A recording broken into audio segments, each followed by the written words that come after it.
نحمدہ ونصلی علی رسولہ الکریم اما بعد فاعوذ باللہ من الشیطان الرجیم بسم اللہ الرحمن الرحیم اللہم صلی علی محمد وعلی آل محمد واصحاب محمد وبارک وسلم علیہ۔ معراج القرآن میں اصغر بیگ ایڈوکیٹ کی طرف سے آپ سب کو خوش آمدید۔ آج کا لیکچر ہے کیا اللہ نے صرف قرآن کی حفاظت کی ذمہ داری لی ہے؟ سورہ حجر کی آیت نمبر 9 میں ارشاد باری تعالیٰ ہے انا نحن نزلنا الذکر وانا لہ لحافظون، یقیناً ہم نے اتارا یہ قرآن یہ ذکر اور بے شک ہم ہی اس کے محافظ ہے۔ اللہ جو رب العالمین ہے اس نے سورہ بقرہ کی آیت نمبر 23، سورہ رات کی آیت نمبر 1، سورہ طٰہٰ کی آیات نمبر 1 تا 5، سورۃ الفرقان کی آیت نمبر 1، سورۃ الزمر کی آیت نمبر 1 اور 2، سورۃ شعراء کی آیت نمبر 192، سورۃ الواقعہ کی آیت نمبر 80 کے مطابق قرآن اپنے خاص بندے، اپنے محبوب نبی، اپنے آخری رسول، اپنے آخری نبی حضرت محمد صلی اللہ علیہ وآلہ وسلم پر اتارا اور خود قرآن کریم کی حفاظت کا ذمہ لیا، خود قرآن کریم کا محافظ بنا۔ قرآن کو کتاب مکنون میں رکھا۔ سورہ واقعہ آیت نمبر 77-78، انہ لقرآن کریم فی کتاب مکنون، بے شک یہ عزت والا قرآن ہے کتاب مکنون میں، محفوظ کتاب میں، اور لوح محفوظ نے قرآن کو محفوظ کر لیا۔ سورۃ بروج آیت نمبر 21-22، بل ہوا قرآن مجید فی لوح محفوظ، بلکہ وہ کمال شرف والا قرآن ہے لوح محفوظ میں۔ اللہ رب العالمین نے جب اس قرآن کو اس دنیا، اس عالم خست و بود، اس عالم الاجسام میں اتارا تو اپنے خاص بندے، اپنے محبوب نبی، اپنے آخری رسول، اپنے آخری نبی حضرت محمد صلی اللہ علیہ وآلہ وسلم کے دل پر اتار کر محفوظ کر دیا۔ سورہ شعراء آیت نمبر 192 تا 196، وَإِنَّهُ لَتَنزِيلٌ رَبِّ الْعَالَمِينَ نَازَلَ بِهِ الْأَمِينُ عَلَىٰ قَلْبِكَ لِتَكُونَ مِنَ الْمُنذَرِينَ، بے شک یہ قرآن رب العالمین کا اتارا ہوا ہے، اسے روح الامین لے کر اترا تمہارے دل پر کہ تم ڈر سناؤ، اور قرآن کو یاد کرنے والوں کے لیے آسان بنا دیا تاکہ ان کے دلوں میں محفوظ ہو جائے۔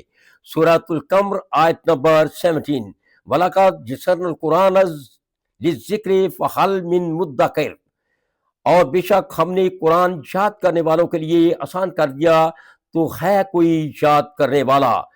اللہ کی اس کال پر کروڑوں لوگوں نے قرآن یاد کیا اور قرآن کروڑوں لوگوں کے دلوں میں محفوظ ہو گیا۔ لیکن سوال یہ ہے کہ کیا اللہ نے صرف قرآن کی حفاظت کی ذمہ داری ہی لی ہے؟ یقیناً اللہ نے قرآن کی حفاظت کی ذمہ داری تو لی ہی ہے، لیکن اس کے ساتھ ساتھ اللہ اپنے محبوب نبی حضرت محمد صلی اللہ علیہ وآلہ وسلم کا مولا، مددگار اور محافظ بھی ہے، اور اللہ کے بعد جبرائیل، صالح مومن اور فرشتے بھی آپ کی مدد پر ہیں۔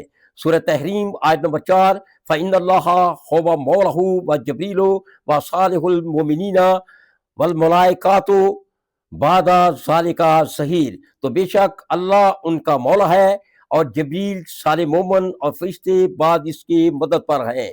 اور اگر کوئی یہ خیال کرے کہ اللہ دنیا اور آخرت میں اپنے نبی کی مدد نہیں کرے گا تو اس کے لیے سخت وعید ہے۔ سورۃ الحج آیت نمبر 15، من کانا یظن ان لن ینصرہ اللہ فی الدنیا والآخرۃ فلیمدد بسبب الی السماء ثم لیقطع فلینظر هل یذهبن کیدہ ما یغیظ، جو یہ خیال کرتا ہو کہ اللہ اپنے نبی کی مدد نہ فرمائے گا دنیا اور آخرت میں، تو اسے چاہیے کہ اپنے اوپر ایک رسی تانے، لٹکائے، پھر اپنے آپ کو پھانسی دے لے، پھر دیکھے اس کا یہ داؤ کچھ لے گیا اس بات کو جس کی اسے جلن ہے۔ اللہ صرف اپنے محبوب نبی، اپنے آخری رسول، اپنے آخری نبی حضرت محمد صلی اللہ علیہ وآلہ وسلم کی مدد، نگہبانی اور حفاظت ہی نہیں کرتا بلکہ اللہ ہر انسان کی حفاظت کے لیے اللہ نے بدلی والے فرشتے مقرر کر رکھے ہیں۔ سورۃ الرعد آیت نمبر 11، لہو معقبات من بین یدیہ ومن خلفہ یحفظونہ من امر اللہ۔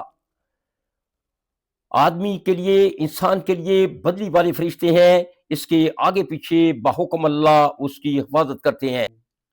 اسی طرح سورہ کاف کی آیات نمبر 17-18، اذا یتلقی المتلقیان عن الیمین وعن الشمال قعید ما یلفظ من قول الا لدیہ رقیب عتید۔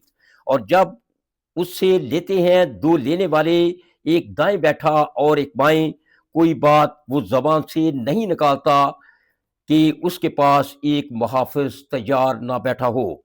اللہ نے نہ صرف قرآن کی حفاظت کی ذمہ داری لی ہے، بلکہ اللہ اپنے محبوب نبی حضرت محمد صلی اللہ علیہ وآلہ وسلم کی مدد، نگہبانی اور حفاظت بھی کرتا ہے۔ اور یہی نہیں بلکہ اللہ ہر انسان کی حفاظت و نگہبانی کر رہا ہے۔ وما علینا الا البلاغ۔